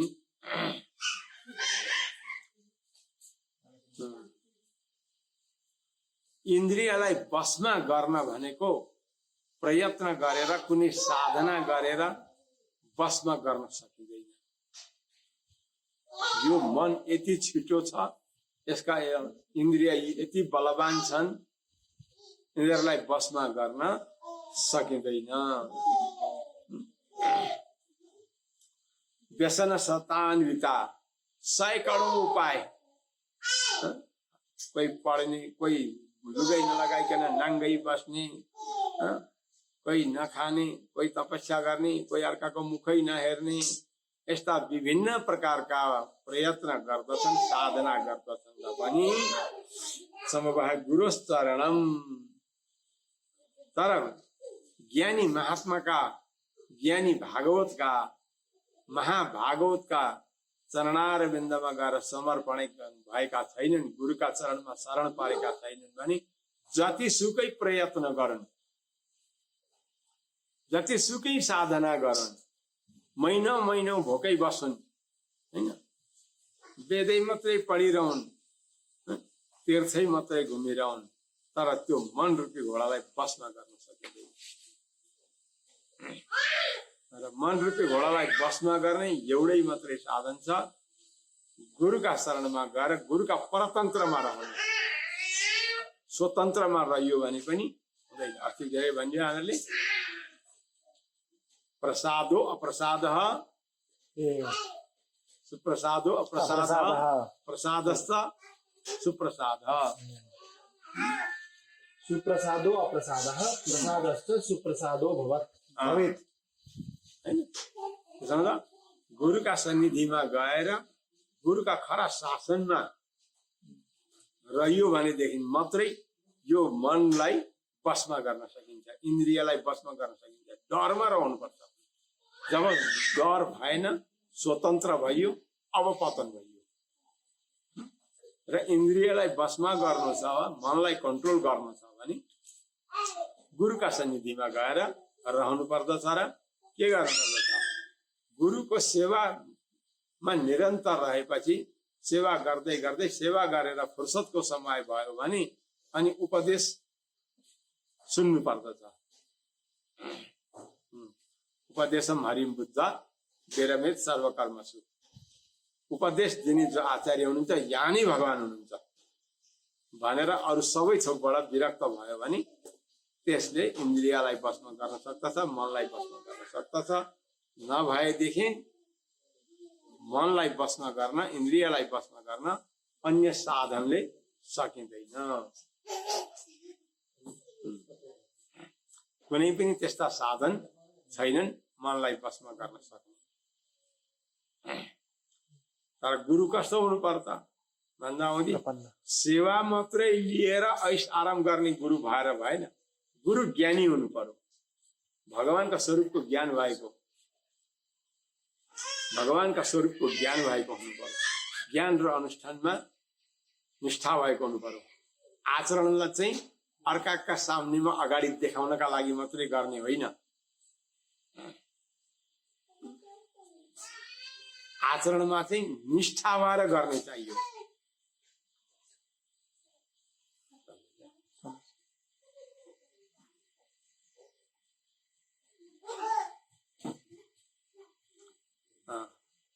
आचरण कर्तव्य हो, शास्त्रको आज्ञा हो भनेर आचरणलाई पालना गर्ने गुरुका शरणमा गएर, ज्ञान पनि भएका गुरुका शरणमा गएर गुरुको सेवा गरेर परतन्त्र भएर रहियो भने त्यसको चाहिँ इन्द्रिय पनि बसमा हुन्छन्, मन रूपी घोडा पनि बसमा हुन्छ र अनि यस्ता गुरुका संसर्गले उसले केही नपढेको केही नजानेको भए पनि उसको उद्धार अवश्य हुन्छ। नभएदेखि के हुन्छ त? गुरुका शरणमा छैन, गुरु मान्दैन, गुरुहरू चाहिँदैन, म जति पढिया गुरुले कहाँ छ हौ? आजकल त यस्ता पनि पाइँदैन। हाम्रा गुरुले त मैले जति पढिया छैन, साधारण अलिअलि पढिया हो गुरुले, मैले त डाक्टर गरेको, वाचस्पति गरेको, पनि के गरेको, ठुला गरेका छौँ नि हामी त। कतिले मान्छन् मसँग ठुलो विद्वत्ता छ भन्ने यस्ता व्यक्तिले हैन गुरुका भर नपर्ने, भरसा गुरु नै नमान्ने, मानिहाले पनि गुरुभन्दा म ठुलो हुँ भन्ने यस्तो भावना भएका व्यक्ति सयकौं प्रयत्न गरून्, निरन्तर उपनिषद नै पढिरहन्, वेदै पढिरहन्, तर उनीहरूको मन बसमा हुँदैन, इन्द्रिय कन्ट्रोल हुँदैनन्। अनि त्यहाँबाट जान्छन् कल्ला गाउँतिर, कता जानुपर्ने हो त्यता जान्छन्। कसरी जान्छन् भन्दा यसरी जान्छन्, जसरी के अरे जहाजमा समुद्रका बिचमा पुगेको जहाज छ, त्यो समुद्रका बिचमा पुगेका जहाजको त्यो ड्राइभिङ गर्नेवाला जो हुन्छ त्यसले छोडिदियो भनेदेखि त्यो जहाज कता जान्छ? खोलालाई जहाँ लान्छ त्यतै जान्छ। त्यसको लहरले जता हाल्ने हो त्यतै जान्छ हैन। ठुला नदीमा त्यो नाउ ख्याउने जुन बोटे हो, त्यो बोटे बिनाको नाउ नदीभित्र हेरेर मानिस बस्यो नाउमा भने के हुन्छ? नदीले गुटमुटियाएर लान्छ, कहाँ पुर्याएर पल्टाइदिन्छ र जय श्रीमन्नारायण बनाइदिन्छ। त्यस्तै गुरुको भनेका कर्णधार, कर्णधार भन्ने गुरु कर्णधार हो। जहाज चलाउनेवाला जो ड्राइभिङ गर्नेवाला हुन्छ अथवा नाउ चलाउनेवाला जुन बोटे हुन्छ, माझी हैन, हो त्यो माझी जस्तो चाहिँ गुरु हुनुहुन्छ। माझी बिनाका नाउमा सामान राखेर म पारी लान्छु भनेर प्रयत्न गर्यो भने बिचैमा नदीमा डुब बगेर जान्छ र नाश हुन्छ। जसरी त्यसरी नै गुरुका चरणलाई छोडेर अन्य साधना मात्रै गर्ने व्यक्ति बिचैमा संसारकी सागरमा डुबेर नष्ट हुन्छ। र भक्ति भनेको गुरुका भर पर्नु हो। सेवस्व साधु पुरुषन् जहि काम तृष्णा, यो जति पनि तृष्णा कामना जे छन् संसारका, यिनीहरूलाई वशमा गर्न कठिन छ। त्यसो हुँदाहुँदी भगवानका सेवामा लगाइदिनु भन्यो नि, जो भगवानका सेवामा त लगाउने, भगवानले लट्ठी लिएर आएर हामीलाई यहाँ टकटक्याउनु हुन्न अहिले। त्यसो हुँदाहुँदी हामीहरूलाई लट्ठी टकटक्याएर शासनमा लगाएर बाटाबाट बाहिर हिँड्न नदिने भगवान को त भन्दा गुरु आचार्य हैन। यसरी आचार्यले शासन लगाउनु भयो भने अब त्यो बाटामा बसिया छ भने यसको भक्ति सिद्ध भयो, नभएदेखि त्यो पनि नाशै हुन्छ। गुरुका परतन्त्र नभएर नरहने, स्वतन्त्र हुने, यी सबै नाश हुन्छ। र यसरी गुरुका परतन्त्र भएर रहने जसको भक्ति छ भने, यसरी जसको भक्ति सिद्ध भएको छ भने यस्ता जन आखिरीमा कहाँ पुग्दछन्? भगवानकामा पुग्दछन्। भगवानकामा पुग्दा के आनन्द हुन्छ? भगवानकामा पुग्दा के आनन्द हुन्छ? मोक्ष त भन्छन् सबैले, अनुभव गरेर आएर हेरेका कोही छैनन्। त्यहाँ आनन्द पनि हुन्छ के त? सबै थोक छोडेपछि भगवानकामा पुगिन्छ अरे। यो संसारका विषय कति मिठा छन् हैन। यो शरीर इन्द्रियले भोग्ने उपकरणहरू, अनि यस्तालाई सबै छोड्दा भगवान कहाँ पुगिन्छ अरे। त्यो भगवान कहाँ पुग्दाहुँदी केही आनन्द छ के त? त्यसो भए एउटा जड जस्तो भएर छुपुक्क बसिरहने त होइन कहीँ। एउटा ठुटो मुडो जस्तो भएर चुपचाप लागेर एकहोरो हेरिया छ अनि बसिराखेको छ, त्यस्तो त होइन। यहाँको आनन्द जब पनि उहाँ मिल्छ भने पो अनि हो र छ है भन्नु त। यहाँको आनन्द छोडियो अनि उहाँ पनि केही छैन भने त भन्दाहुँदी त्यस्तो होइन। यहाँ संसारमा चाहिँ के हुँदा हुँदै आनन्द हुन्छ? पहिला संसारका आनन्द चाहिँ के हुँदा आनन्द हुन्छ त? स्वजन सुतात्मदार धन धाम धरा सुर थै त्वयि सति किं नृणाम श्रयता आत्मनि सर्वरसे। भगवानको नाम नै सर्वरस छ, सर्वगन्ध छ। यो संसारमा हामीहरूका विषयले, हाम्रा इन्द्रियले ग्रहण गरिने जति विषयका रस छन् ती सबै रस भइकन त्योभन्दा कयौं गुणा बढ्ता रस पनि भगवानमा छन्। त्यसमा भगवानको नाम सर्वरस, सर्वगन्ध। यहाँ के हुँदा आनन्द हुन्छ? पहिला त शरीर हृष्टपुष्ट हुनु पर्यो। यहाँका सुख, अब संसारका सुख हुनका लागि पहिला शरीर तन्दुरुस्त हुनु पर्यो। तन्दुरुस्त मात्रै भएर भएन, खाना पनि रुच्नु पर्यो, निकै मिठो वस्तु हैन। अनि रुच्नु त रुचो, खाना त खायो तर त्यो हजम भएन, डायरिया भयो, कब्जियत भयो भने त्यो पनि काम लागेन। जसरी हजम हुनुपर्ने त्यसरी हजम पनि हुनु पर्यो। आशिष्ट लामो आयुको पनि पाउनु पर्यो। छन त छ 50 वर्षै नपुगी मर्ने हालको छ भने त्यो पनि भएन, 100 वर्ष बाँच्ने हालको हुनु पर्यो सबै हैन।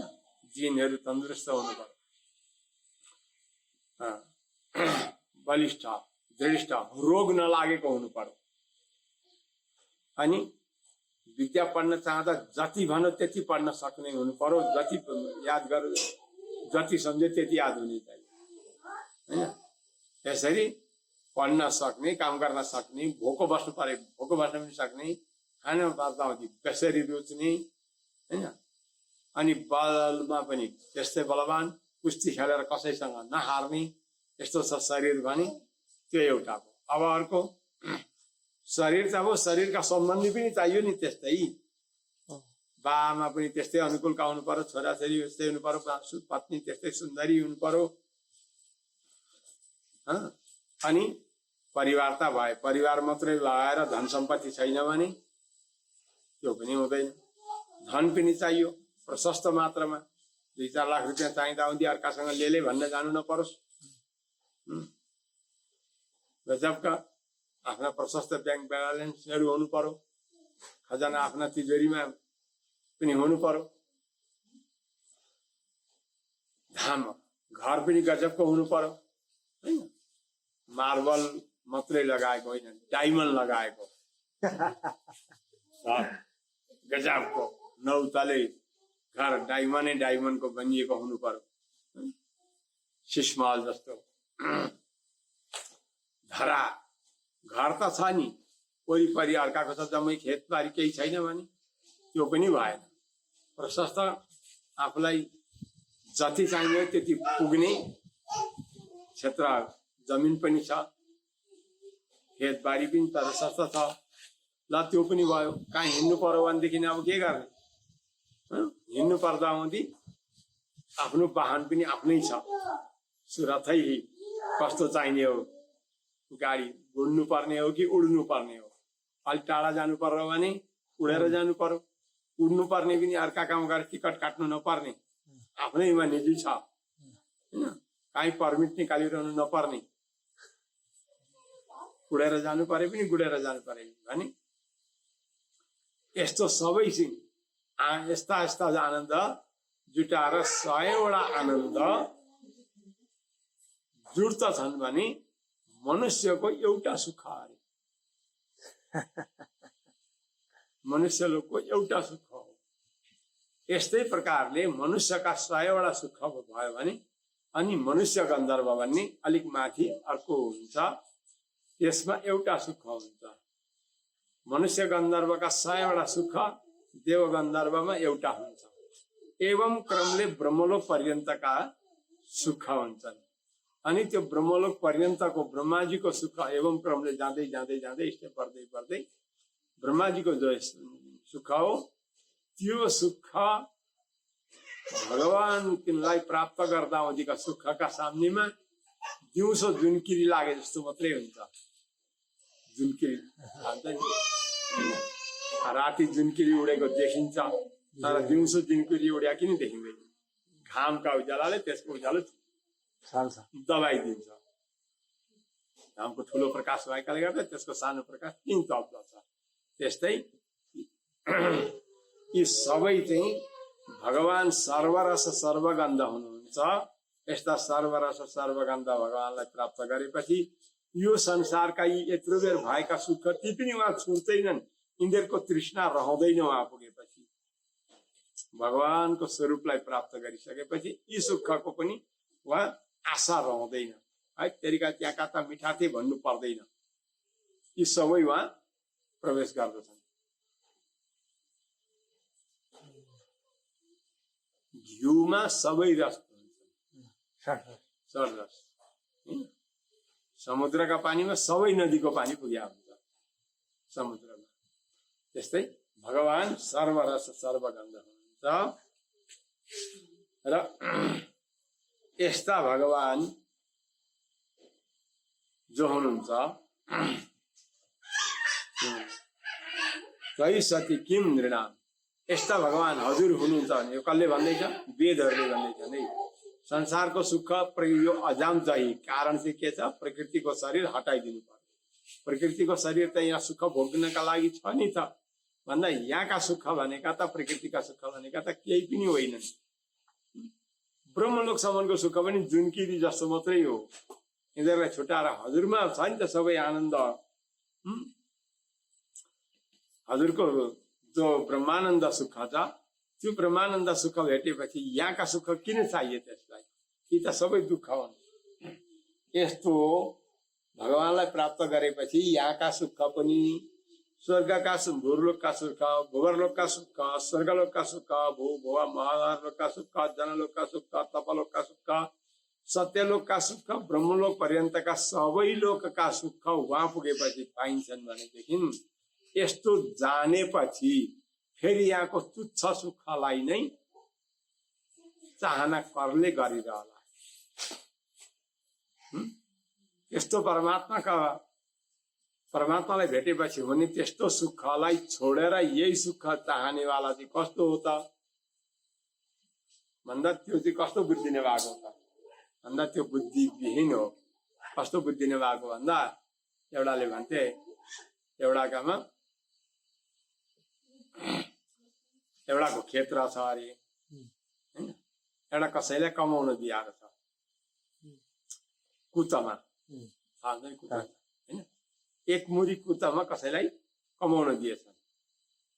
अनि त्यो कमाउनेवालाले खुब मेहनत गर्यो, धान धेरै फलायो। अनि उसले के विचार गरेछ भने यसपालि धान धेरै फल्या छ, सधैँ धान फल्दैन थियो र एक मुरी कुतमा लिएको थियो। यसपालि त धान 10 मुरी भन्दा बेसी धान फल्यो भने मालिकलाई पनि अलिक धेरै धान दिनु पर्यो भन्ने सम्झिएर मालिकलाई त्यो धान खेती गर्नेवालाले भनेछ सधैँ त्यो धान फल्दैन थियो र एक मुरी कुत दिने गरिया थियो, यो पालि धान बेसरी फल्या छ, यसपालि चाहिँ म 50 पाथी धान दिन्छु है तपाईलाई भनेर।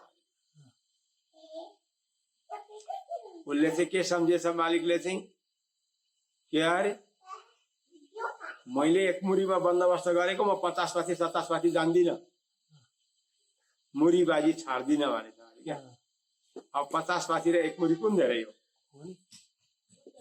20 पाथीको एक मुरी हुन्छ, डबल भन्दा पनि बढ्ता दिन्छु भनेको नि त उसले त। तर त्यसले के भनेछ म 50 पाथी त जान्दिन, एक मुरी छोड्दिन भनेछ। भनेपछि त्यो कति बुद्धि भएको?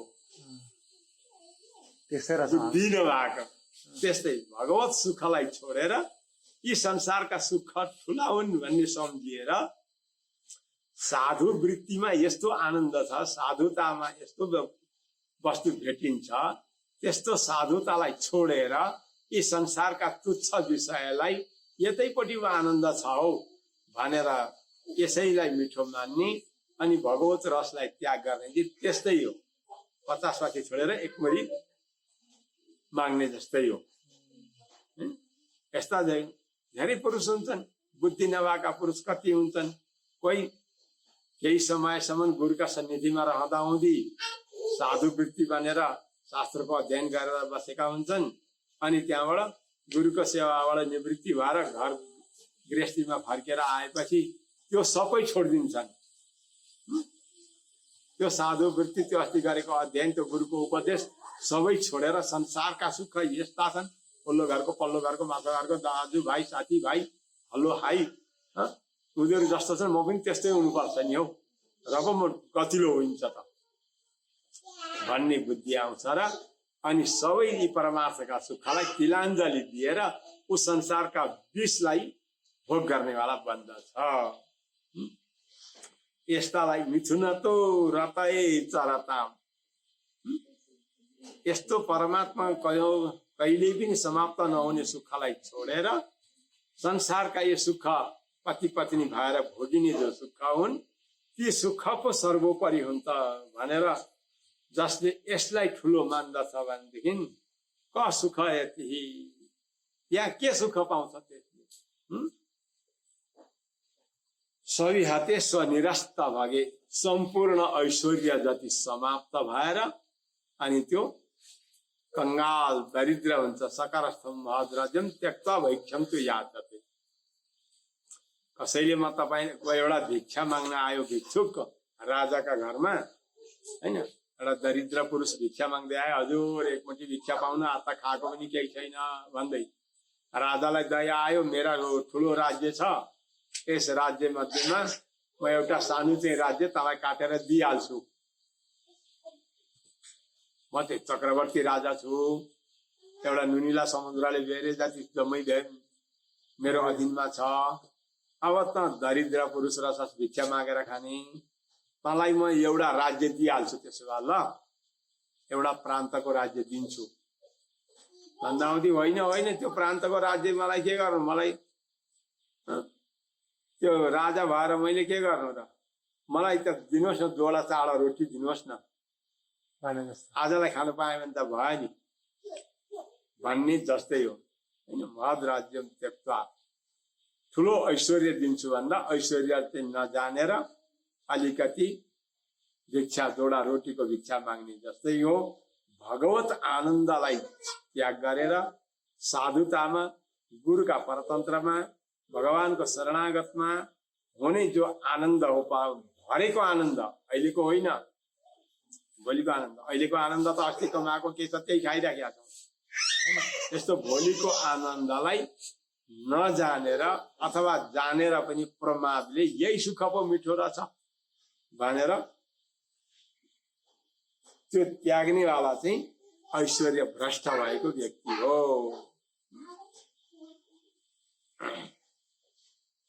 ठुलो ऐश्वर्य पाएर पनि बुद्धि नभएकाले त्यो ऐश्वर्यलाई ग्रहण गर्न सक्दैन, यी सबै बुद्धि नभएका हुन् र यस्ता निरस्त भागे हे।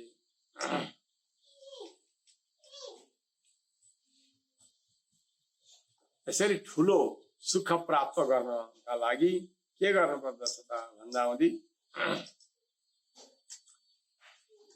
यस संसारमा साधु पुरुषको सेवा गर्नु, यस पुण्य तीर्थ, यस जगतमा पुण्य तीर्थहरू छन् धेरै हैन। अन्य पुण्य तीर्थहरूले सबै तीर्थहरूले गंगाको सेवन गर्दछन्, अरू तीर्थ सामान्य भन्दा गंगा तीर्थलाई ठुलो मानेर सबै तीर्थहरूले गंगाको सेवा गर्दछन्। त्यसरी नै जसरी सासाना तीर्थहरूले ठुला गंगाको उपासना गर्दछन् त्यसरी नै यस संसारमा रहने पुरुष पनि कोही महाभागवतको ज्ञानी महाभागवतहरूको संसर्ग पाएर सत्संगत पाएर भगवानका स्वरूपको ज्ञान पाए भने अब यो संसार गृहस्थलाई उपासना गर्दैनन्, यहाँको सुखलाई उपासना गर्दैन, यहाँका सुखसँग बस्छन् मात्रै हैन। साधक के देखिन्छ अरे भने भगवानलाई प्राप्त गर्न खोज्ने जो मुमुक्षु पुरुष हुन्छ नि, त्यो संसारमा रहँदा हुँदी ऊ पनि सामान्य देख्दा हुँदी बुभुक्षु जस्तै देखिन्छ। तर गुरुको परतन्त्र भएर रहेको व्यक्ति, आचार्य परतन्त्र भएर रहेको व्यक्ति, आचार्यको सेवा प्राप्त गरेको व्यक्ति, तर त्यो भाग्य चाहिँ चाहिन्छ है। भाग्यले दियो भने मात्रै हुन्छ, नभए हुँदैन। यसरी आचार्यको उपदेशलाई प्राप्त गरेर बसेको व्यक्ति जो हुन्छ त्यसले यो संसारमा रहे पनि कसरी रहन्छ त भन्दा पानी माथि बसेको नाउ जस्तो भएर रहन्छ। नाउ कहाँ लाग्छ? पानीमा। पानी नभएको ठाउँमा त नाउ हिँड्दैन, डुङ्गा हिँड्दैन। पानी माथि नाउ हिँड्छ र पारी पुगिन्छ। तर नाउ माथि पानी हिँड्यो भने के हुन्छ? डुब्छ। डुब्छ र नष्ट हुन्छ।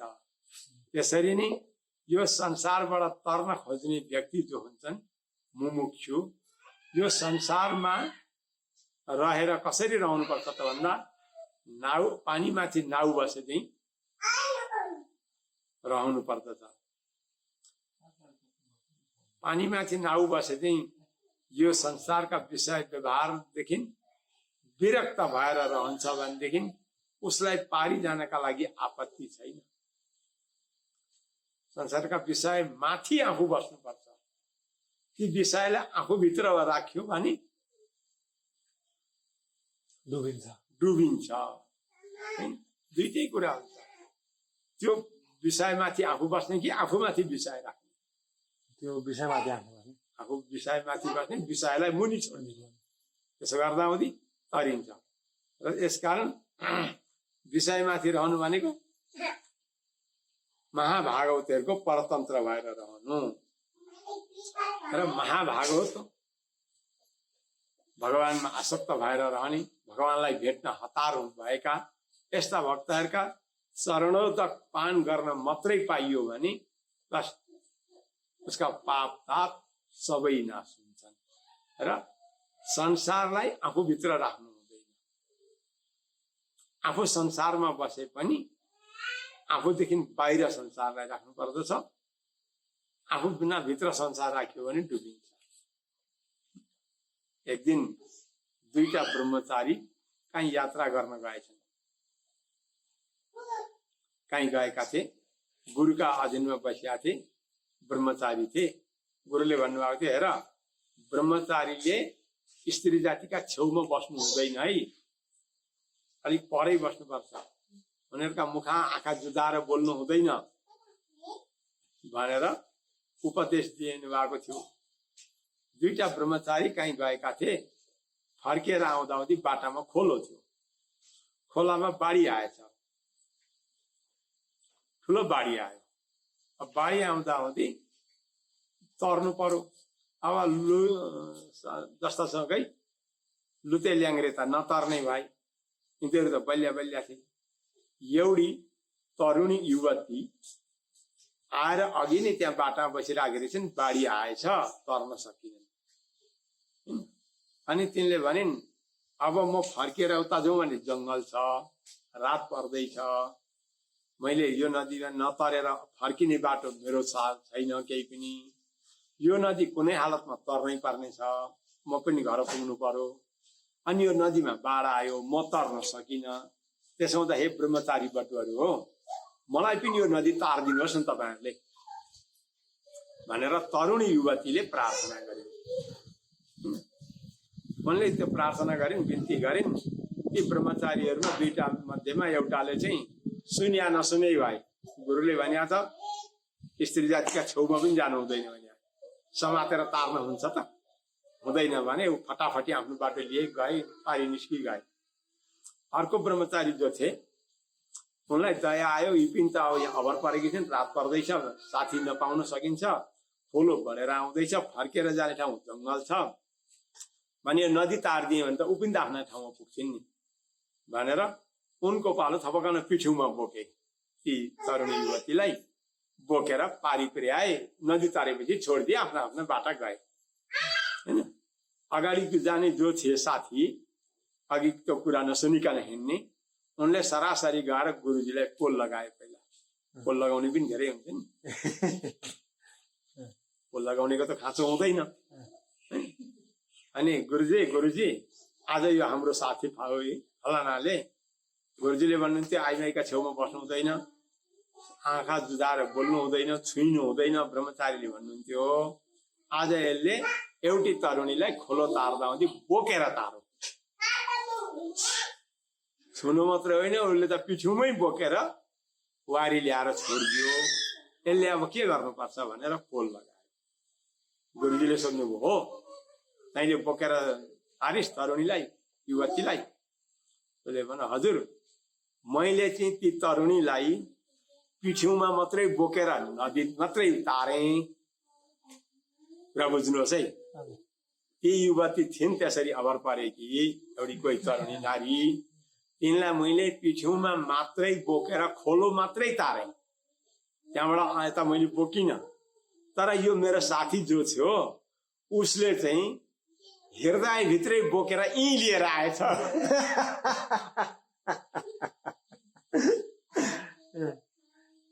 गुरुजीको सानिध्यमा लिएर आएछ उसले त हृदयभित्रै बोकेर। भने को ठुलो दोषी? मैले खोलो तारुन्जेल मात्रै पिठ्युमा बोके, उसले हृदयमा बोकेर यहीँ लिएर आयो। भनेपछि यो संसारको विषयलाई चाहिँ कति छ भन्दा त्यही खोलो तारे जस्तो। अब जतिले व्यवहार हुन्छ त्यो खोलो नतारुन्जेल पो आपत थियो त, बाध्यता थियो त होइन। खोलो तारिदिएपछि त अब फेरि उनका साथमा बस्नुपर्ने छैन नि, ऊ आफ्नो बाटो जान सक्छिन्। त्यसरी नै यो भवसागर रूपी खोलामा रहन्जेल चाहिँ यी विषयलाई साथमा राख्ने, त्यसमा आसक्ति हुने होइन, यिनीहरूका साथमा रहने। बस त्यहाँबाट खोलो तरिसकेपछि यो व्यवहार पूर्ण भएपछि त्यसमा आसक्ति भएर नरहने, त्यसबाट अलग बस्ने, यही हो प्रपन्नको लक्षण, मुमुक्षुको लक्षण र वेदस्थितिको लक्षण पनि यही भन्न खोज्दछन्। यति मात्रै होइन, यो त हाम्रा संकुचित बुद्धिले यसो चट्नी चाटे जस्तो गरी आऊ, यो त धेरै विस्तार छ। यसको भाव त हामीहरू जस्ताले भन्न सक्ने क्षमता पुरै होइन। सनन्दन जस्ता वक्ताले उपदेश दिएको विषय हो र भगवान नै परतत्व हुनुहुन्छ। अनि यस्ता भगवानलाई सर्वोपरि समर्पण गरेका महाभागवतका परतन्त्र भएर रहियो भने अवश्य मोक्ष हुन्छ। मोक्ष अवस्थामा यी संसारका तुच्छ विषयका पनि केही सुख छन् भने तीदेखि लिएर ब्रह्मानन्दसम्मका सुख सबै अवश्य प्राप्त गर्दछ। यसका लागि दुई मत छैन। म जस्तो अज्ञानी ज्ञान पनि छैन, पढ्या पनि छुइनँ, तपस्या पनि छैन, आचरण पनि पवित्र छैन। म जस्तो पनि त्यस्तो ब्रह्म साहित्य मोक्ष प्राप्त गर्न पुगौँला त? कसरी पुगिएला? यो शङ्का गर्नु पर्दैन। ज्ञान पूर्ण भएका हाम्रा जो महान आचार्यहरू हुनुहुन्छ उहाँहरूका शरणमा परेर उहाँहरूले दिएको उपदेशलाई पालना गरेर हामी उहाँहरूको परतन्त्र भएर रहन सकियो यदि भने मोक्षका लागि शङ्का छैन।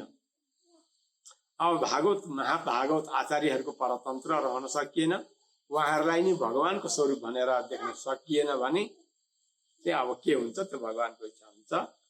र यसरी आजको हामीहरूले श्रीमद् भागवतको वेदस्तुति अन्तर्गत वेदस्तुतिमा यथाबुद्धि यथामति भागवत चर्चा, भागवतहरूका चर्चा गर्यौं। यो त भगवानका भक्त भागवतको वैभव बढाउने ग्रन्थ हुनाले ग्रन्थैको नाम भागवत। र यसरी आजको समय पुरा भयो हाम्रो। श्री लक्ष्मीनारायण भगवानको जय।